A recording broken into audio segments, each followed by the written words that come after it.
Bonjour et bienvenue dans l'Histoire résumée.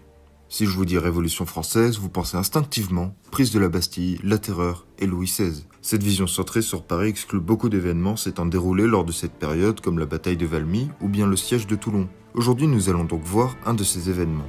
Et vous l'avez vu au titre, nous allons parler de la guerre de Vendée. La guerre de Vendée est donc le nom donné à une série de conflits opposant l'armée catholique et royale, les Blancs, face aux troupes républicaines, les Bleus, entre mars 1793 et janvier 1800. Ce conflit se déroule dans ce qu'on appelle la Vendée militaire, ainsi que ses alentours.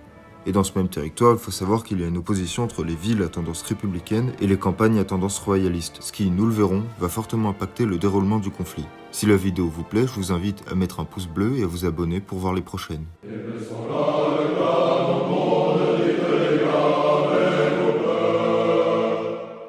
Les causes de l'insurrection sont multiples. Les Vendéens ne se sont pas soulevés d'un seul coup sans raison contre la Révolution française. Le 12 juillet 1790, l'Assemblée constituante avait décidé de mettre le clergé à sa botte avec la Constitution civile. L'article 15 interdisait qu'il y ait plus d'une paroisse pour 6000 habitants et ordonne la destruction de celles désormais superflues. Les religieux sont désormais soumis à l'État qui souhaite les éloigner de Rome. La Constitution fut condamnée par le pape Pie VI le 10 mars 1791, créant une séparation entre le clergé jureur qui ont prêté serment à la Constitution et le clergé réfractaire resté fidèle à Rome. En Vendée, région très catholique, les premiers actes de résistance débutent. On n'assiste plus aux messes des jureurs et l'on a tendance à plutôt aller à des cultes dans la forêt donnés par des réfractaires pendant la nuit. Et le 20 avril 1792, la République, alors dirigée par le parti girondin, afin de désigner un ennemi commun et de souder la population, déclenche la guerre révolutionnaire. Elle fait désormais face à l'Europe des monarchies, et la victoire de Valmy du 20 septembre 1792 n'a guère permis de stopper la coalition. En début mars 1793, la Convention exige la levée de 300 000 hommes conscrits afin de mener à bien les guerres révolutionnaires, ce à quoi s'opposent les Vendéens, peu concernés par une guerre aussi lointaine. Le gouvernement girondin, qui favorisait le fédéralisme, l'autonomie régionale, va tomber dès juin 1793, remplacé par les Jacobins dirigés par Robespierre, partisans de la centralisation et de la terreur. L'été est alors animé par des révoltes fédéralistes à Lyon, Bordeaux ou encore Toulon, toutes noyées dans le sang. On remarque donc que la guerre de Vendée n'est pas un phénomène isolé, mais rentre dans un processus présent à travers toute la France d'opposition à la guerre et au gouvernement.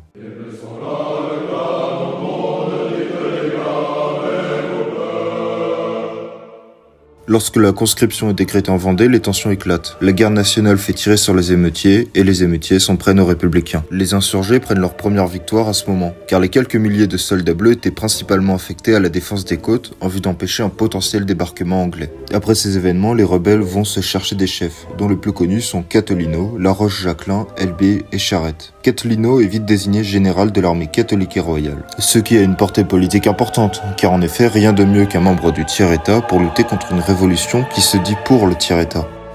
Bien vite, ils prennent des villes telles que Cholet, Semur ou bien Angers, sans toutefois chercher à les conserver. Le conseil de guerre vendéen choisit alors d'attaquer Nantes, grande ville portuaire qui permettrait le débarquement d'alliés anglais dans la lutte contre les révolutionnaires. La ville abrite désormais plus de 100 000 habitants, car beaucoup de Bleus s'y sont réfugiés. À l'approche des insurgés, les élites girondines et le peuple jacobin décident de faire bloc pour défendre la ville. Le 29 juin 1793, Nantes est assiégée par environ 35 000 royalistes, divisés en 3 colonnes. 2 sur la rive droite, menée par Catolino et Bonchamp, la 3e à gauche, menée par Charette. Malgré le succès initial avec la prise des faubourgs de la rive droite, le manque de coordination va empêcher Charette de continuer d'avancer. Le général de l'armée catholique et royale, Catolino, est touché et périt, entraînant la retraite des insurgés, permettant aux républicains de conserver Nantes.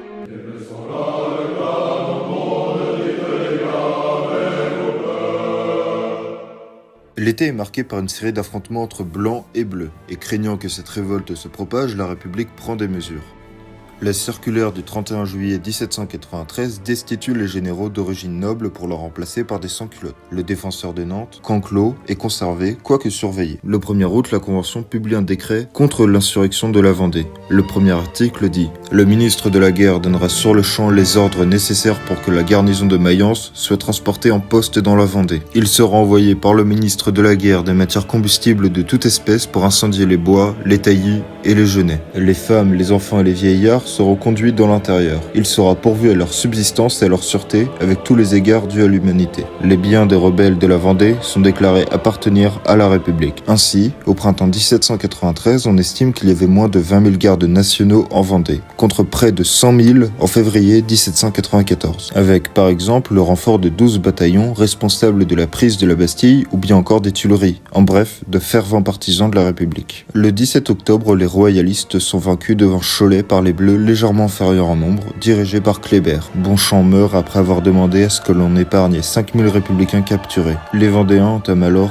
une exode vers le nord de la Loire. L'armée catholique et royale, dirigée désormais par la Roche-Jacquelin, essuiera alors plusieurs revers avant d'être anéantie à Savenay le 23 décembre, par le général Westermann qui écrira dans son rapport « Il n'y a plus de Vendée, citoyens républicains. Elle est morte sous notre sabre libre avec ses femmes et ses enfants. Je viens de l'enterrer dans les marais et les bois de Savenay suivant les ordres que vous m'aviez donnés. J'ai écrasé les enfants sous les pieds des chevaux, massacré les femmes qui, au moins pour celles-là, n'enfanteront plus de brigands. Kléber et Marceau ne sont pas là. Nous ne faisons pas de prisonniers. Il faudrait leur donner le pain de la liberté et la pitié n'est pas révolutionnaire. » Kléber et Marceau semblent être désignés par Westermann comme de potentiels obstacles à ce massacre. Ces deux-là diront d'ailleurs n'avoir pas pu empêcher le carnage du Mans ayant entraîné la mort de près de 15 000 personnes une dizaine de jours auparavant. Westermann était en fait particulièrement zélé, probablement pour faire oublier qu'il était l'aide de camp du général Dumouriez qui tenta de renverser la République au début de l'année 1793.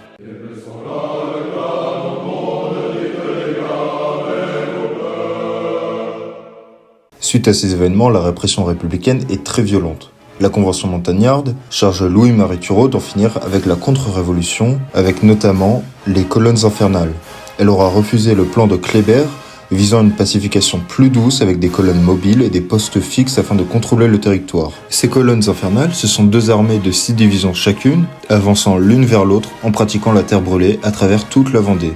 On exécute toute personne surprise l'arme à la main, hommes, femmes ou enfants. Les populations républicaines de Vendée sont quant à elles déplacées, déportées. De son côté, Carrier organise une très violente répression à Nantes de décembre 1793 à février 1794. On compte près de 2500 fusillés, entre 1000 et 5000 noyés environ, et plusieurs milliers de prisonniers morts de froid, de faim ou du typhus. Ces répressions concernent aussi bien les militaires que les civils. Et on voit un scénario à la fin de février au Luxembourg-Boulogne où près d'un quart des habitants sont massacrés en 3 jours, comprenant des femmes enceintes ainsi que leurs enfants. En février, Stofflet et Charette, les deux derniers grands chefs du mouvement, reconstituent leurs forces et mènent une violente guerre de partisans. Ils harcèlent sans cesse les colonnes, décrédibilisant Turreau qui ne parvient pas à se défendre. Celui-ci est rappelé à Paris le 17 mai afin de se justifier. De janvier à mai 1794, on estime que les colonnes infernales ont fait au bas mot 20 000 morts, avant que ces exécutants soient accusés et emprisonnés en fin d'année pour des exactions pourtant approuvées par la Convention au début. À Paris, depuis la chute de Robespierre et la dénonciation des crimes de Carrier, on souhaite la paix. La répression s'adoucit progressivement, et du côté vendéen aussi on souhaite la paix. Et il le faut, car les tensions entre Charette et Stofflet mènent à des embuscades entre blancs. Le 17 février 1795, un accord est finalement conclu entre républicains et insurgés.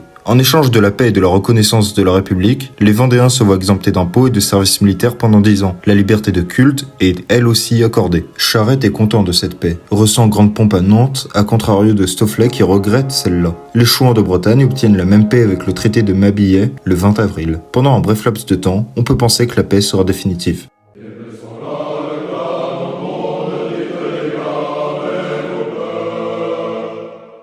Le 25 juin, les Anglais font débarquer une armée d'émigrés, les partisans blancs qui s'étaient exilés hors de France. Ils sont rejoints par 15 000 Chouans sur la presqu'île de Quiberon. Le général républicain Hoche les y enferme et les Blancs capitulent un mois après. 750 royalistes sont fusillés à la suite de cette capture. Quelques jours auparavant, le 8 juin 1795, Louis XVII meurt emprisonné. Charette décide alors de reprendre les armes le 25 pour le venger. Louis XVIII le nomme alors général de l'armée catholique et royale. Les Anglais le ravitaillent en armes et munitions par la mer. En automne, Anglais et immigrés tentent de nouveau un débarquement, cette fois-ci en Vendée. Mais c'est un échec cuisant malgré l'appui des royalistes. Hoche décide alors de changer de stratégie pour capturer les deux chefs vendéens. Il accorde désormais la liberté à ceux qui déposent les armes. Quant aux villages résistants, leurs bétails sont confisqués tant qu'ils ne se rendent pas. Les Blancs enchaînent les échecs. Hoche propose alors à Charette de s'exiler, mais celui-ci refuse. Stofflet est capturé et est exécuté le 25 février 1796. Quant à Charette, il est fusillé le 29 mars à Nantes. Il succombe dans la même ville que Catolino sous les balles des Bleus. Avec la mort de tous les chefs vendéens, la République a fini par gagner la guerre. Néanmoins, le succès n'est pas total, étant donné que les Vendéens arrivent à conserver leurs acquis. Une énième grande insurrection débutera en 1799, avant de se conclure par la reddition des chefs vendéens le 18 janvier 1800, seulement quelques temps après l'arrivée de Napoléon Bonaparte au pouvoir comme consul. Les royalistes étant divisés entre faire la paix avec le nouveau gouvernement qui avait proclamé la liberté religieuse et continuer de se battre contre tout ce qui incarnait la Révolution française. Voilà, j'espère que cette vidéo vous aura plu, je vous réinvite à mettre un pouce bleu et à vous abonner si c'est le cas.